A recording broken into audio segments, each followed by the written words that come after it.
여러분, 영어 시제 중에 특히 한국인들이 가장 헷갈려하는 시제가 뭔지 혹시 알고 계시나요? 많은 분들이 현재 완료를 정말 많이 들어봤고 정말 어렵다고 말씀하시지만 그보다 더 낯설고 잘 쓰이지 않는 시제가 하나 있습니다. 바로 과거 완료, 우리가 흔히 had 플러스 pp라고 부르는 친구들인데요. 저도 영어 회화를 꽤 오래 가르쳐왔지만 실제로 과거 완료를 자연스럽게 쓰는 분들은 거의 못 봤습니다. 그만큼 어렵게 느껴지고 또 이게 한국어에는 아예 없는 시제라서 더 어색하게 느껴진다고 하시더라고요. 하지만 과거 완료는 영어에서 정말 중요한 시제고 과거 완료의 원리를 알면 여러분들의 영어 문장이 훨씬 더 깔끔하고 자연스러워질 수 있기 때문에 우리가 꼭 시간을 들여서 공부를 해놔야 합니다. 저는 국내파 영어 회화 강사 검은셔츠입니다. 한국인으로서 과거 완료를 어떻게 하면 더 잘 이해할 수 있는지 지금 바로 살펴보기 전에 괜찮으시다면 구독과 좋아요 한 번씩만 부탁드리겠습니다. 감사합니다. 그럼 바로 같이 살펴볼까요? 말씀드렸듯이 이게 현재 완료보다 약간 더 어려운 시제이기 때문에 시제로 접근하기보다 어떤 상황에 쓰이는지를 알려고 하는 게 훨씬 더 이해하기가 편합니다. 영어식으로 사고해서 사건의 순서를 말하는 방법을 이해하면 과거 완료를 훨씬 더 쉽게 이해할 수 있는데요. 과거 완료는 다른 거 다 필요 없고 영어식으로 사고해서 사건의 순서를 말하는데 특히 과거 사건의 순서를 설명할 때 쓰이는 친구구나 라는 것만 우리가 알고 가면 됩니다. 바로 예문으로 연습해볼까요? 나는 숙제를 끝냈고 TV를 봤다. 두 가지 다 과거의 사건이죠. I finished my homework. I watched TV. 이렇게 과거 사건이 두 문장 주어졌습니다. 자, 한국어로 우리가 과거 사건을 볼 때 항상 어떻게 하냐면요. 방금 이 문장에 보이는 것처럼 숙제를 끝냈고 숙제를 끝낸 후에 TV를 보기 전에 이런 식으로 자연스럽게 과거 동작의 순서가 설명이 되는 거예요. 심지어 문맥만으로도 파악이 되는 경우가 있습니다. 숙제를 했다, TV를 봤다 이렇게 두 가지를 놓고 보면은 우리가 일반적인 문맥에서 생각했을 때 당연히 숙제를 먼저 하고 TV를 봤겠죠. 하지만 영어는 어순과 문맥만으로 시간의 순서를 표현할 수 없습니다. 영어는 그냥 쓰면 뭐가 먼저인지 굉장히 불분명해요. 한국어처럼 깔끔하지 않습니다. 그래서 우리가 과거 완료라는 문법적 장치를 사용해 주는 거예요. 그래서 방금 전에 예문은 이렇게 바꿀 수 있겠죠. I had finished my homework. I watched TV. 숙제를 끝냈고 TV를 봤다. 먼저 했기 때문에 had pp가 앞으로 가는 거죠. 이런 식으로 명확한 순서의 제시가 가능해집니다. 뭐가 더 먼저 일어난 일인지 확인이 가능해지는 거예요. 자, 우리 예문 몇 가지만 더 살펴볼게요. She left the office. I arrived. 지금 화자가 표현하고 싶은 순서는 내가 도착하기 전에 이미 이 사람이 떠나 있었다. 이 사람이 사무실에 없었다라는 거예요. 그러면 먼저 떠난 거니까 She had left the office. I arrived. 이런 느낌으로 가는 거죠. 순서상 이게 먼저이기 때문에 She had left. 이런 식으로 표현을 하는 겁니다. 사건의 순서가 떠난 게 먼저이기 때문에 left의 시제가 had left, had pp 과거 완료로 바뀌는 거예요. 한 문장 더. They ate dinner. The movie started. 여기서 지금 화자는 밥을 먼저 먹고 영화를 봤다는 표현을 하고 싶어요. 그러면은 앞의 시제가 마찬가지로 had pp로 바뀌어야겠죠. 순서상. 그래서 they had eaten dinner. The movie started. 이런 식으로 순서를 명확하게 정리해 주는 겁니다. 과거 완료라는 시제를 활용해서. 먼저 먹었기 때문에 eat의 시제가 had pp로 바뀌는 거예요. 하지만 우리 had pp를 쓰는 게 너무 복잡해 보이잖아요. 우리 조금 더 쉽게 표현할 수 있는 방법이 있습니다. 바로 before, after, already 같은 어구들을 활용하는 건데요. 과거 완료를 우리가 어렵게 생각하지 않아도 되는 이유가 바로 여기에 있습니다. 우리가 책 같은 거에는 과거 완료가 많이 쓰이거든요. 근데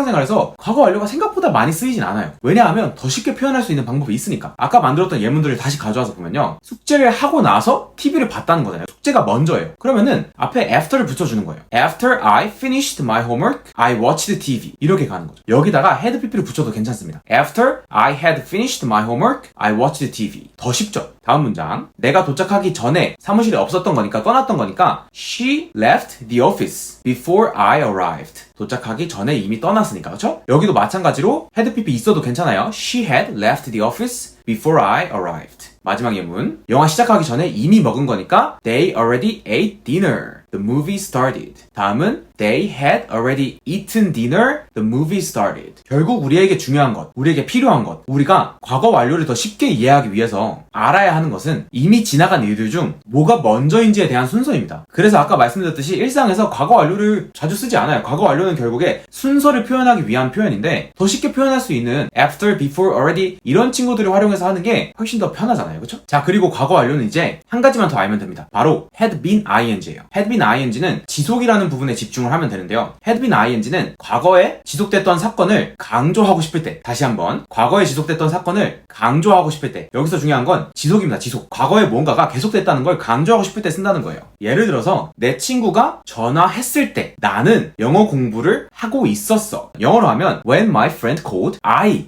had been studying English. 전화했을 때 그거보다 더 과거부터 계속 지속적으로 나는 공부를 하고 있었다. 이게 when my friend called, I was studying English. 이거랑 뭐가 다르냐면요. had been ing를 쓰면 과거 사건보다 더 과거부터 지속적으로 계속 공부를 하고 있었다는 뜻이 되는 거예요. 근데 그냥 I was studying 이렇게 말해버리면 단지 그 순간에 공부를 하고 있었다는 내용만 강조가 되고 내가 공부를 그거보다 더 과거에 시작했는지 언제 시작했는지는 알 수가 없는 거예요. 특정 순간에 어떤 동작이 진행 중이었다 정도만 표현할 수 있게 되는 거죠. 영어는 이런 미묘한 뉘앙스의 차이를 굉장히 중요하게 생각합니다. 그래서 우리가 had been ing까지 알아둔다면 여러분이 영어로 말하실 때 훨씬 더 자연스럽게 깔끔하게 말하실 수 있을 거예요. 네, 여기까지 과거 완료 had pp와 조금 더 심화적인 had been ing까지 알아봤습니다. 이번 영상도 시간 내서 봐주셔서 너무 감사드리고 영상 내용 유익하셨다면 구독과 좋아요 한 번씩만 부탁드리겠습니다. 저는 검은 셔츠 영어 회화였고요. 저는 다음에 더 나은 강의 영상으로 다시 한번 찾아뵙겠습니다. 감사합니다.